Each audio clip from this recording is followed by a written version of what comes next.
بسم الله الرحمن الرحيم. السلام عليكم ورحمة الله وبركاته. زلزال خروج النادي الأهلي من دور ال 32 في كأس مصر أمام المصرية للاتصالات. عودة كابتن محمود الخطيب العاجلة من المغرب. كابتن محمود الخطيب هيسيب البطولة الأفريقية ويجي المغرب عشان الفضيحة بتاعت امبارح. تفاصيل جلسة كابتن محمود الخطيب مع مستر كامل أبو علي في المغرب، بس ده كان قبل مباراة الأهلي كان في اتفاقات بينهم قبل المباراة بتاعت امبارح بتاعت كاس مصر والخيبة اللي كنا فيها امبارح. مصير محمد علي بن رمضان، عرض الشمال القطري واليو ديانج. نصلي بينا على الحبيب ونخش في التفاصيل بتاعتنا على طول. امبارح اتقهرنا، نمنا مقهورين امبارح بسبب اشباه لعيبه كانت بتلعب امبارح. كانوا اشباح في الملعب، والله اشباح في الملعب. ولا لعيب امبارح كان بيلعب كوره، كله هجايز، كله تيشيرت الاهلي تقيل عليه، من اول المدافعين لحد الهجوم. جراديشار باشا ومحمد بيه شريف المخيف اللي نفخناه برضو. عندك في 10-11 لعيبه. كان مستر ياس تورب كان مقدم تقرير في شهر 10 ان في 8 لعيبه في النادي الاهلي لا يصلحوا ان هم يمثلوا فريق النادي الاهلي. بعد الراجل ما قعد قال له طب العب كاس الرابطه. اي حد مكان ياس تورب كان زمانه دلوقتي بيقضي الاجازه في بلده. دلوقتي كان مارسيل كولر بيمشي، كان موسيماني بيمشي، ما حدش كان بيلعب كاس الرابطه. كان دايما المدير المساعد او المدرب المساعد كان هو اللي بيقود الفريق في الرابطه، وبنلعب بالشباب. الراجل مشكورا قعد عشان خاطر يشوف اللعيبه اللي ما بتلعبش معاه من اول الموسم، عايز يتفرج عليهم، عايز يقيمهم، برغم ان هو في التدريبات شايفهم وقال ان دول لا يصلحوا. بس هتقول لمين؟ عندنا لجنه تخطيط، عندنا مدير رياضي لبسنا في 2-3 لعيبه في اول الموسم، عندنا لجنه تعاقدات. اللهم يعني شكرا سبحان الله. عندك كده شويه حاجات في الاداره الرياضيه لازم تتغير. اولا لجنه التخطيط ماشيه يا باشا، ما لهمش لازمه مع احترامنا لاسمائهم. احنا بنتكلم فنيا، الناس دي ما افادتش النادي الاهلي في اي حاجه، بالعكس بتضر النادي الاهلي. بيبقى متقدم لك لعيب كويس، لعيب محترم، لعيب صغير، لعيب هيديك، لا ما فيش. احنا عندنا اللي احسن منه. تخيل يا مؤمن ان في يوم من الايام كان معروض عليك ابراهيم عادل ومحمود صابر، كان كابتن ربيع ياسين كان بيدربهم في منتخبات الناشئين، وجابهم لك لحد عندك وقال لك خد الولدين دول لوز، الولدين دول هينفعوك في المستقبل. قالوا احنا عندنا احسن. عايز اعرف مين في الاهلي من 3-4 سنين احسن من ابراهيم عادل واحسن من محمود صابر. ادي لجنه التخطيط من ايام كابتن طه اسماعيل، واحنا ماشيين بمرور بكابتن محسن صالح، وبعد كده كابتن مختار وكابتن زكريا ناصف اللي موجود في كل اللجان. مفيش حاجه، مفيش. ما عنديش لجنه تخطيط، ما عنديش سكاوتنج، ما عنديش مدير تعاقدات في نادي زي النادي الاهلي للفتره الثانيه على التوالي، فتره انتقالات. مفيش مدير رياضي، مفيش مدير تعاقدات. معلش، مين مع احترامنا للاستاذ اسامه هلال، مين اسامه هلال؟ تاريخه ايه اسامه هلال؟ عندي نادر الشوقي، عندي هيثم عرابي، عندي الاستاذ المهندس عصام سراج اللي كان اشتغل في فتره كابتن محمود طاهر قبل هيثم عرابي، وجابوا لعيبه ما شاء الله. هو هيثم عرابي فين؟ هيثم عرابي اللي راح اسوان جاب شويه لعيبه، شروه لعيبه ببلاش الا ربع. جاب لهم ايفونا اللي كان مكسر الدنيا مع الاهلي وراح احترف. اي نعم هو مستواه مش قد كده، بس شوف جابه بكام؟ جايبه فري. راح جاب لهم بالحاج، جاب لهم فادي فريد، جاب لهم شويه لعيبه دلوقتي متنطورين في الدوري العام ببلاش، ومعظمهم فري. راجل بيعرف يتفاوض. راجل قبل كده راح جاب لك ايفونا، وجاب لك علي معلول، علي معلول اللي لو موجود النهارده برجل واحده احسن من الباكات الشمال اللي في الاهلي كلها. مين اللي مشى علي معلول؟ المدير الرياضي كابتن محمد يوسف. كابتن محمد يوسف اللي كنا خلاص خلصنا شبه خلصنا مع اسامه فيصل، كنا خلاص في مفاوضات جاده مع البنك الاهلي، كنا مخلصين مع اسد الحملاوي بمليون دولار، تمام. كنا ابراهيم دياباتي كان محطوط على الطاوله قدام الناس، قال لك لا لا لا لا لا، محمد شريف ابن النادي، محمد شريف عارف النادي واخد على الاجواء، ولسه مش هنجيب لاعب نجربه، فلبسنا محمد شريف. احمد رمضان بيكهام، مين اللي رجع احمد رمضان بيكهام؟ كابتن محمد يوسف. كابتن محمد يوسف عايز يجيب لنا محمود الجزار ومصمم على محمود الجزار. محمود الجزار اللي لعب فترتين في الاهلي قبل كده ما قدمش شيء، وكان بينزل سوري انا اسف زي زهرات الكورنر في الملعب، لا بيهش ولا بينش، يعني لاعب مستواه الفني ضعيف جدا. نيس جراديشار مين اللي وصله للمرحله دي؟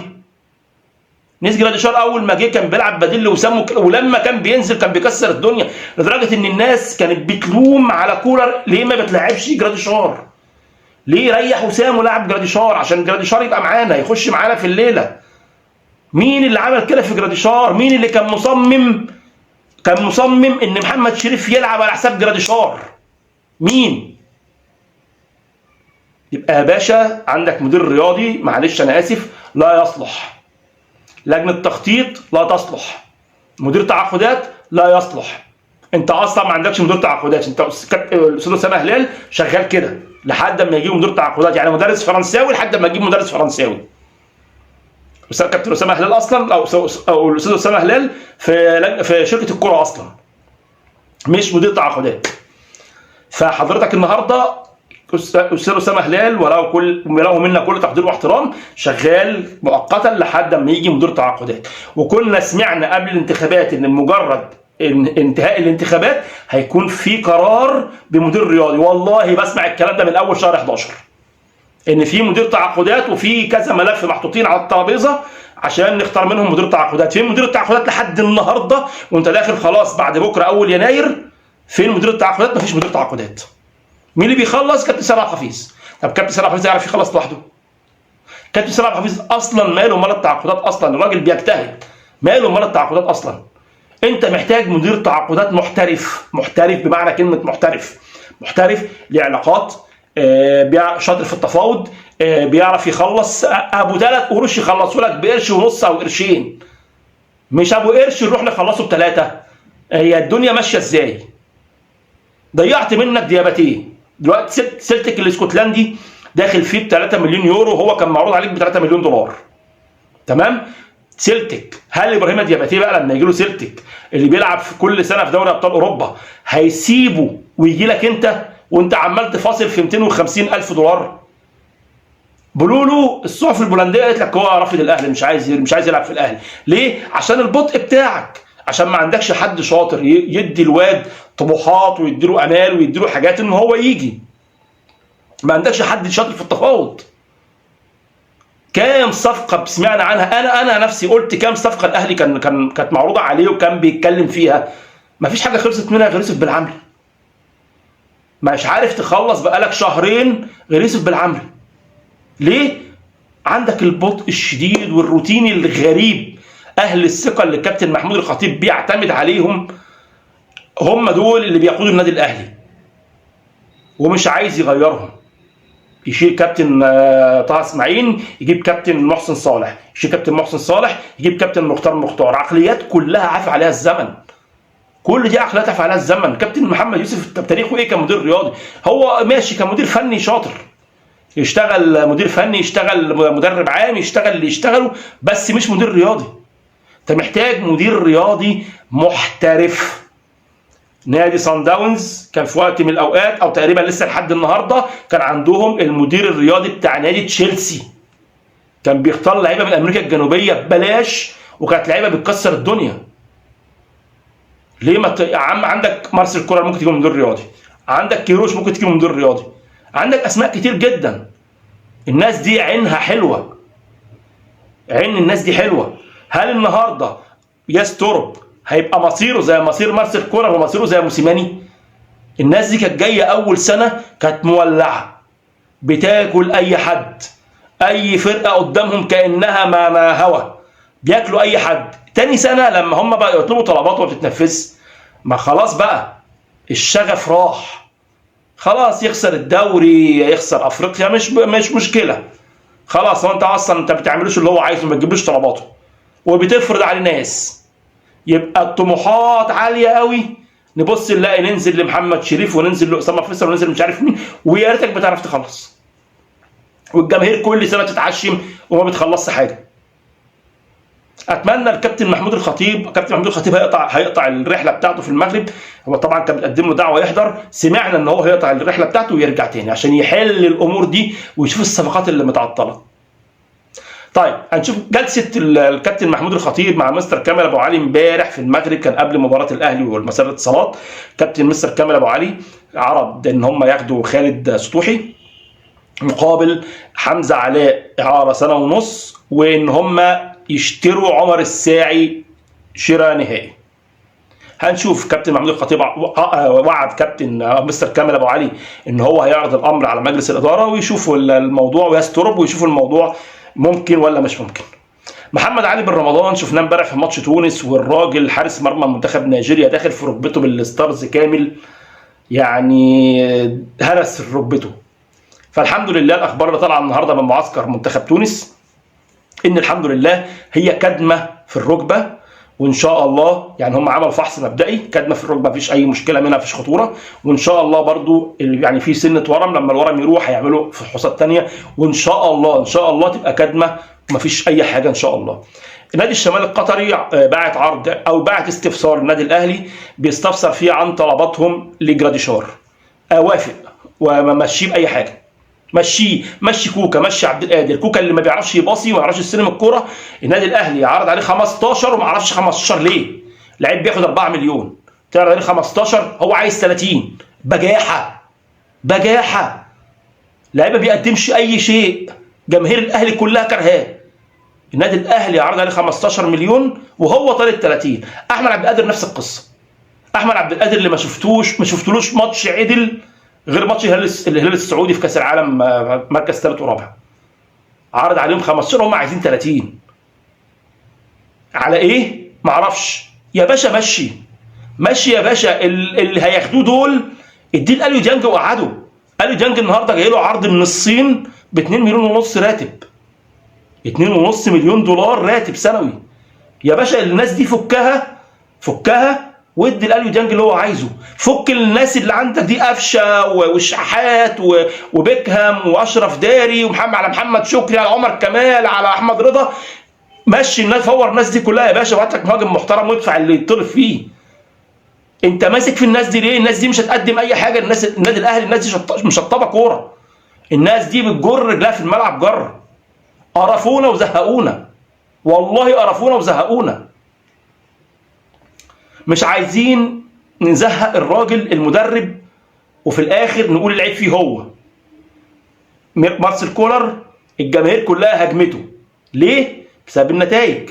طب هو مارسيل كولر كان الاول بيقف على الخط يقعد يزعق ويشوح ويودي اللعيبه ويجيب اللعيبه ويخرج اللعيب المتخاذل ويعمل، بعد كده الراجل بيقف على الخط ولا بيهش ولا بينش.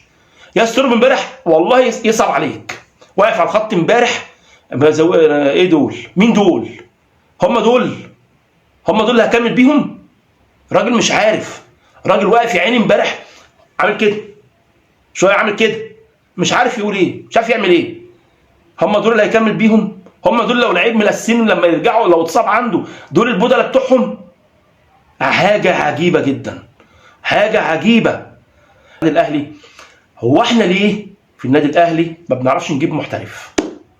يعني لغز. احنا ليه في الاهلي ما بنعرفش ننقي محترفين؟ ما بنعرفش نجيب محترف ليه؟ ما عنديش لجنه سكاوتنج قويه تشتغل لصالح النادي الاهلي. وقلنا في الفيديو اللي فات اسامه ابو علي مش لجنه السكاوتنج اللي جابته، ده شاب مصري في السويد هو اللي رشحه. هم ما حدش كان يعرف حاجه عن اسامه ابو علي في الاهلي خالص. شاب مصري في السويد هو اللي رشحه النادي الاهلي، شاب اهلاوي رشحه النادي الاهلي. هي دي اللي هي دي الزتونه. انما لجنه سكاوتنج ما عنديش، راحوا لبسونا في 3 لعيبه صغيرين، يعني هو قاسم ابراهيم يعني ماشي، انما 2 لعيبه تانيين ما بيعرفوش يلعبوا كوره اصلا. دلوقتي الاثنين هيروحوا نادي دلفي تبع النادي الاهلي دلوقتي يلعبوا هناك وخلاص. هتعمل ايه؟ لجنه سكاوتنج محترمه، مدير تعاقدات قوي محترف، لجنه تخطيط يا تغيرها وتجيب ناس عندهم فكر جديد. طبعا هم ناس طبعا قامات كلهم في الكوره، بس عايزين ناس فكر جديد. مدير رياضي محترف يعرف يبص على اللعيبه. كارلوس كيروش عينيه حلوه قوي في اختيار اللعيبه. محدش في مصر كان يعرف محمد عبد المنعم. محمد عبد المنعم كان طالع اعاره من الاهلي ومحدش كان راضي عنه، وكان بيلعب في فيوتشر برضه ما كانش متشاف، هو الراجل شافه والراجل خده من فيوتشر. عمر كمال عبد الواحد كان في عز تألقه طبعا، برضه كان في فيوتشر، خده من فيوتشر ولعبه. محمد عبد المنعم اعتقد كان في سموحه، سوري انا اسف، محمد عبد المنعم كان في سموحه، خدهم لعبهم. يعني في لعيبه هو طلعها ما حدش كان واخد باله منها. فالراجل ده عينه حلوه، وهيجيب لك لعيبه ببلاش، لعيبه موهوبه فعلا هيجيبها لك الراجل ده لان عينه حلو. اتمنى يكون الفيديو عجبكم، اتمنى تعمل سبسكرايب، اتمنى تعمل لايك، شير الحلقه عشان توصل لكل الناس، وفعل زر الجرس عشان يوصلك كل جديد. السلام عليكم.